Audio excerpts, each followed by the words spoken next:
Marrakesh, the great city in Morocco, which for centuries has been the meeting place of the settled peoples from the plains and the nomadic peoples from the fringes of the Sahara.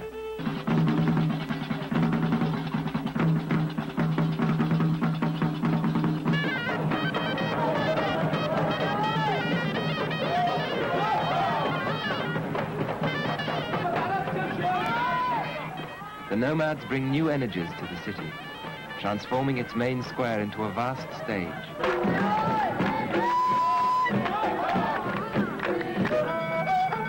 These two, nomad and city dweller, represent two ways of life which from the very beginning have given Islamic civilization its internal tension and its dynamism.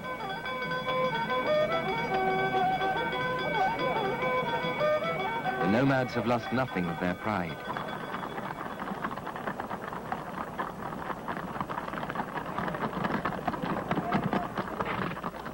They look for protection to themselves alone, not trusting others. Always armed and watchful, except for brief moments during camp meetings, sleeping on their mounts, they are ever on the lookout for any sign of danger. And townsmen, however much they may accompany them on their travels, will always be dependent on them and unable to do anything for themselves. The energy of the nomads has repeatedly brought renewal to the civilization of Islam. The superb minaret which has towered over Marrakesh for 8 centuries was built when the nomads conquered the city and founded a new dynasty which revived the western lands of Islam.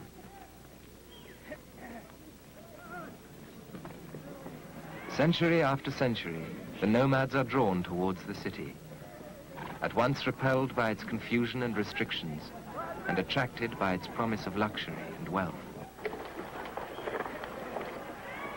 They do not fear to wander unaccompanied in the countryside or the wilderness, being full of confidence in their own courage and power. For courage has become one of their deepest qualities, and audacity a second nature to them.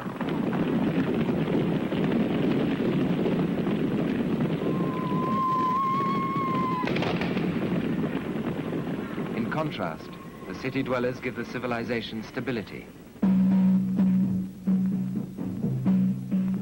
Surrounded by thick walls, protected by defenses, they live in security and forget the use of arms. Successive generations of such a way of life breed a people accustomed, like women and children, to look to others for protection.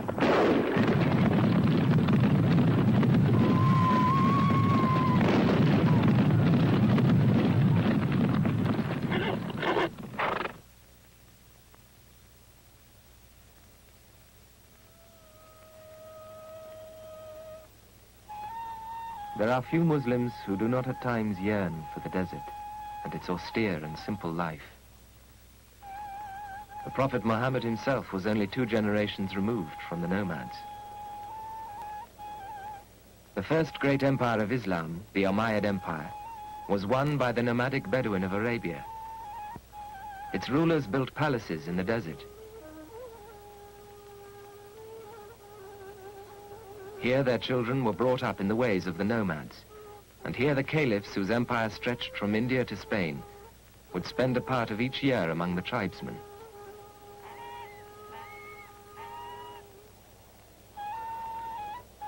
The Bedouins still live from the desert.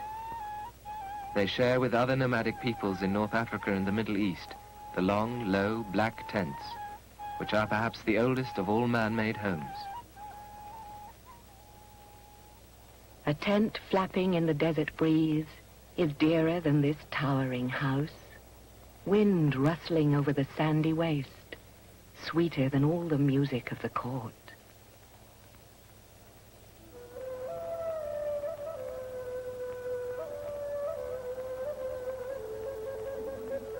Now the wilderness is a hard and hungry home, to which such men adapted their nature and character in successive generations.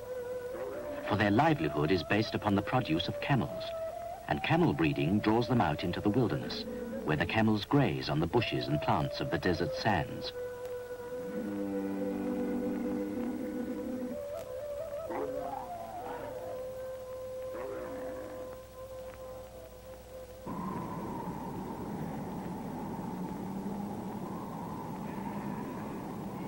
In the uplands of Central Asia live the other nomads of the Islamic world. The peoples of Turkic and Mongolian origin, recognized by their round tents called yurts. These are Turkomans near the Caspian Sea. Their tents are covered with hair blankets and walled with reed matting. They are collapsible, and no part is more than a camel can carry.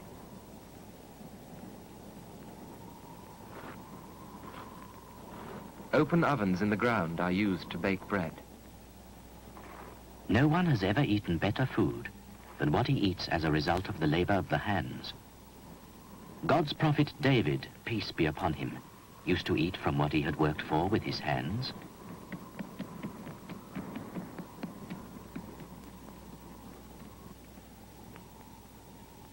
For all its simplicity, the essentials of Islamic life are present. The best mosque is nature itself.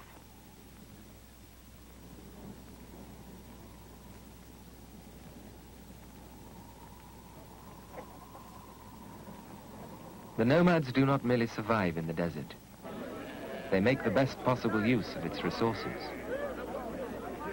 From the wool of the flocks which support them, and the dyes extracted from wild herbs and flowers, they have always made beautiful and sought-after products. Carpet weaving is the art of the nomads, for them at once necessity and luxury.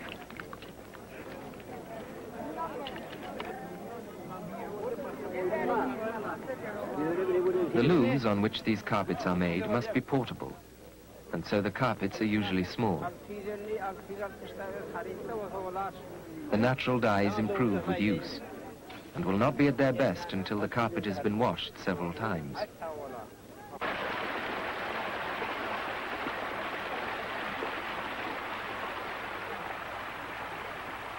This is the usual way of washing carpets in the Islamic world, in the flowing water of a stream.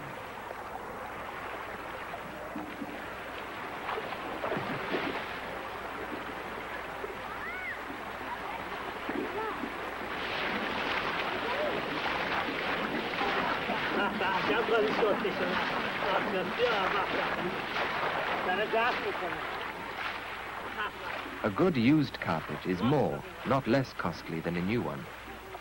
The pile will have settled down. The natural dyes will have become fast. The colors brighter and more harmonious. Carpet making developed beyond the limitations imposed by nomadic life.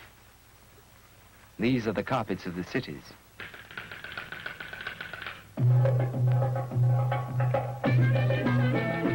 Islam has many great and famous cities. Their arts and learning balance the simplicity of the nomads and complete the civilization. Damascus was the first of the great cities of the ancient world to become Islamic. In the 7th and 8th centuries, it was the capital of a huge empire. The Umayyad Mosque remains from that time. It was thought one of the wonders of the world for the mosaics and other decorations which covered the entire exterior.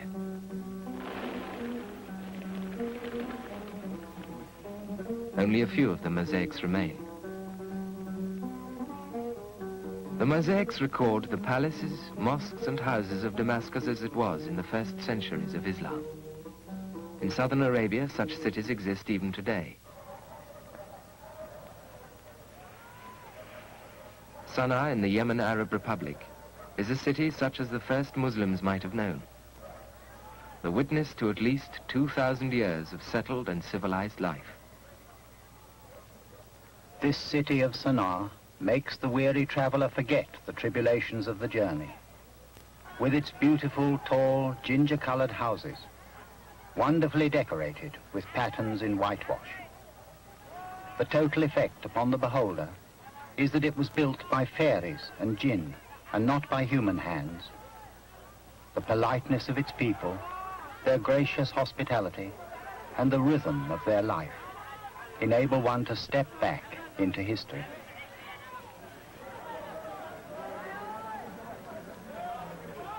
The women of the city wear the veil, whereas a country or nomadic woman usually does not. Veiling is an urban habit, a sign of sophistication.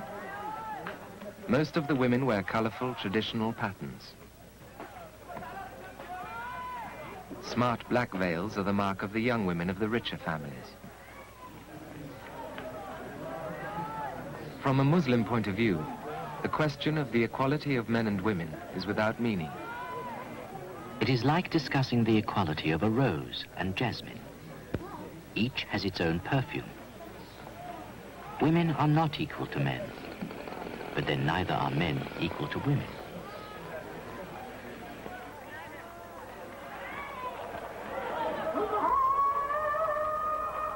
At the center of Sana'a is the great mosque, founded in the lifetime of Muhammad. Islam is based on 5 things: the testimony that there is no deity but God and that Muhammad is his servant and messenger, the observance of the prayer, the payment of zakat, the pilgrimage, and the fast during Ramadan.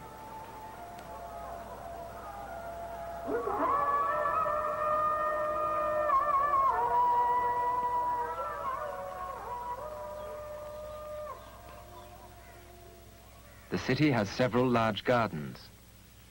They are many centuries old, and the need for them was well understood. The commonest cause of epidemics is the pollution of the air. Leave open empty spaces in built-up areas in order that the winds may circulate, carrying away all the corruption and bringing in its place fresh, clean air. On the top floor of each house is the mafraj, a room looking out over the city to the open country beyond. Here the men of the family relax. This song tells of the pilgrimage to Mecca.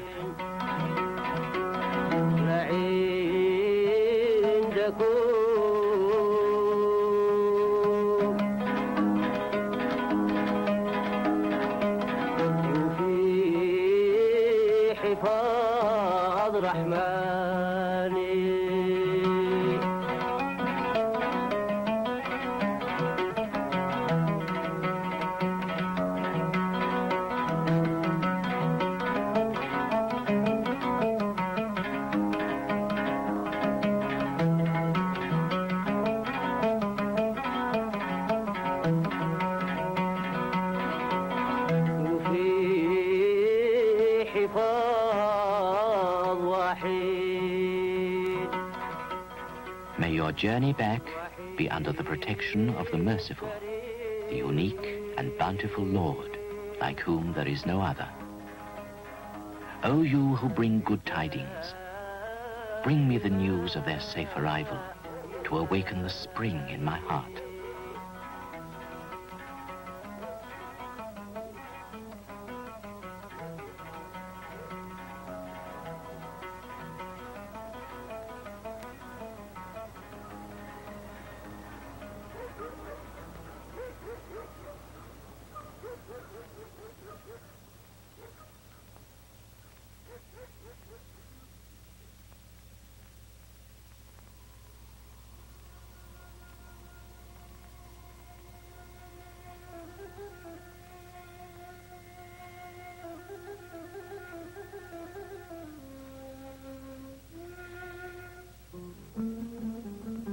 O you who prefer the dull life of the town to wide, free solitude, do you despise nomadic tents because they are light, not heavy, like houses of stone and lime?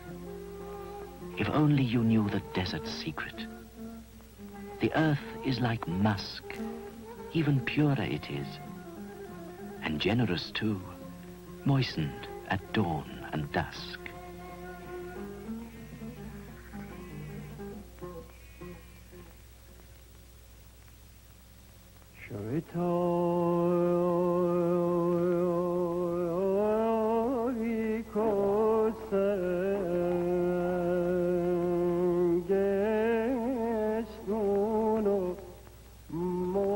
There we put up our tents in rows. The earth is dotted with them, as the sky with stars. Those who have passed on truly said, and truth undergoes no change. Beauty is found in two things, in a verse and in a tent of skin.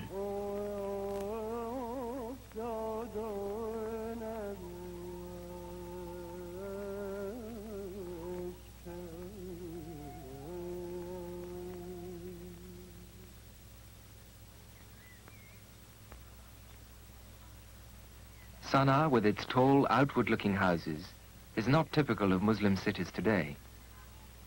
It is the city of Fez in Morocco which represents the usual pattern of the traditional cities of the Islamic world. The city is built around the shrine of its patron saint, Moulay Idris, who founded the city nearly 1,200 years ago.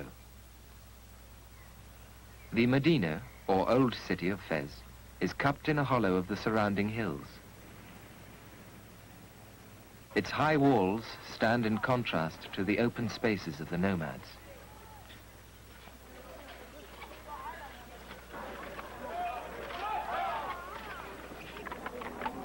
From the main gates, the principal streets lead to the heart of the city. Pack animals are the only means of transport.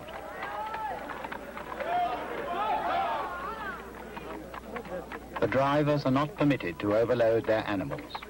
If the Muhtasib finds anyone doing so, that man will be punished. Even the main streets are no wider than is necessary for two animals to get by each other. Near the main gates are the artisans who service the pack animals. The saddle makers and blacksmiths.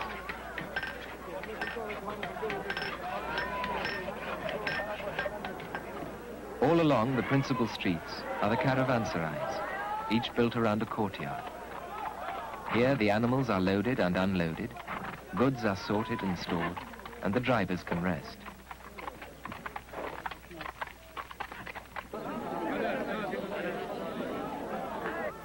Commercial areas are kept apart from the residential districts, each of which has its local shopping area for daily needs.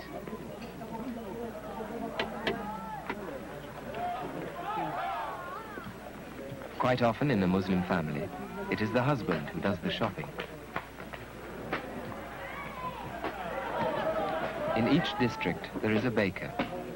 The dough is prepared at home and brought to him for baking.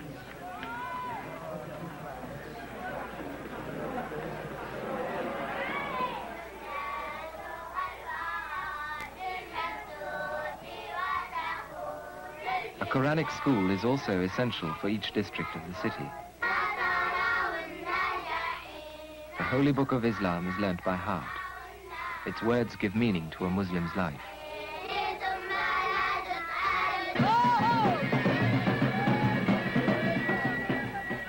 The important events in an individual's life are marked by public celebration, even amongst the poorest classes. These boys have reached the age of circumcision, and their entry into fuller participation in Muslim life is made known to the district.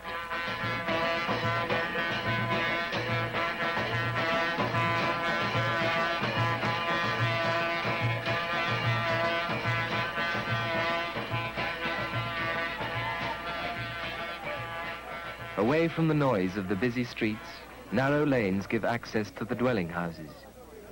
It is impossible to tell a poor family from a rich by the outside of their houses. Islamic houses are inward-looking. They take their light and air not from the street outside, but from their own inner courtyards.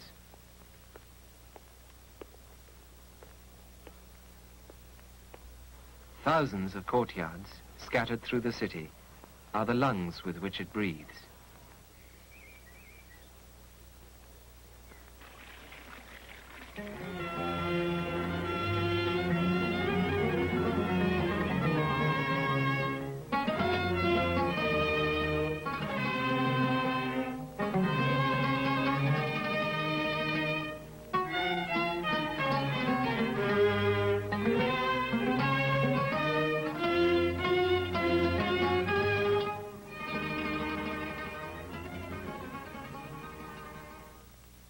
In the midst of the noise and bustle of the bazaars, the great mosque of the city provides an oasis of calm.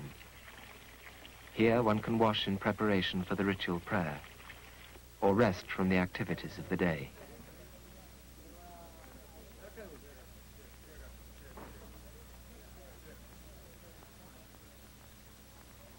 Five times each day, the signal for prayer is hoisted on the minarets, and the call which has been given since the beginning of Islam, God is greatest, echoes over the city. Allahu Akbar, Allah.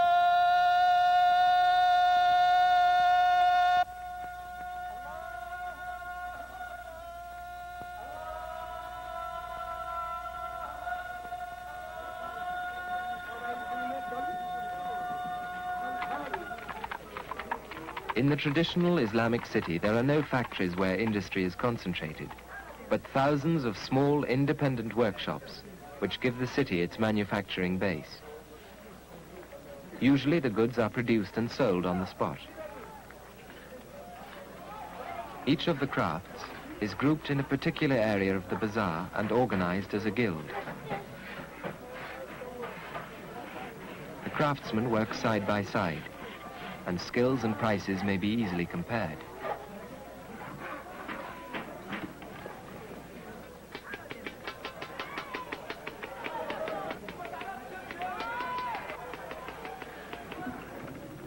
But perhaps the principal craft of Fez is weaving. Hundreds of such workshops are scattered through the city, each supporting several families. A single factory could destroy them all.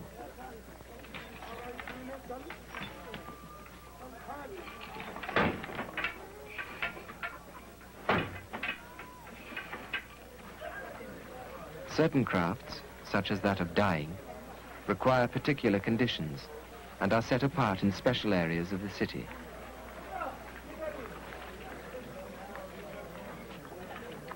Tanning is another such craft. Each skin must pass through many vats.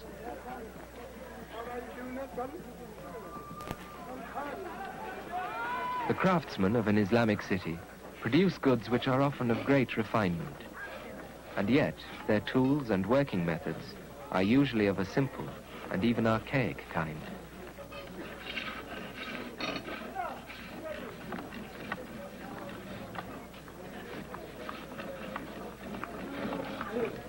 In the modern world, the tool a man works with is often sophisticated, and the man himself relatively unskilled.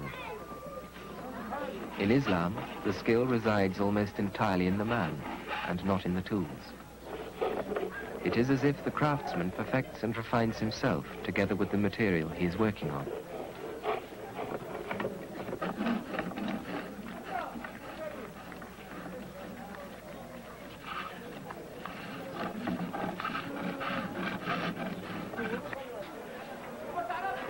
For some men, the craft can become a spiritual discipline. The refining of the raw material, an image of the work which a man, no matter how poor and simple he may be, even a humble comb maker, can accomplish in himself and upon his own soul.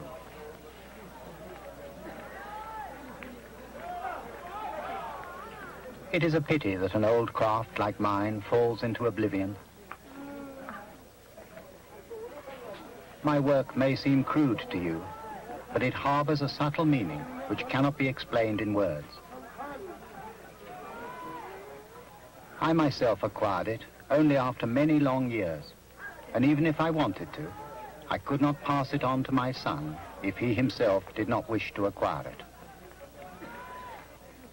This craft can be traced back from apprentice to master until one reaches our Lord Seth, the son of Adam. It was he who first taught it to men, and what a prophet brings, for Seth was a prophet, must clearly have a special purpose, both outwardly and inwardly.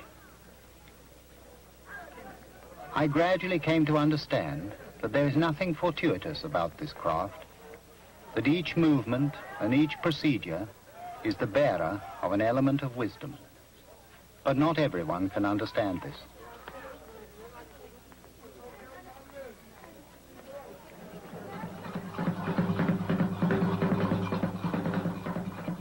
From time to time, the streets of Fez are enlivened by a group of wandering performers. The nomads are not far away, and the cities of Islam are still renewed by their fresh energies.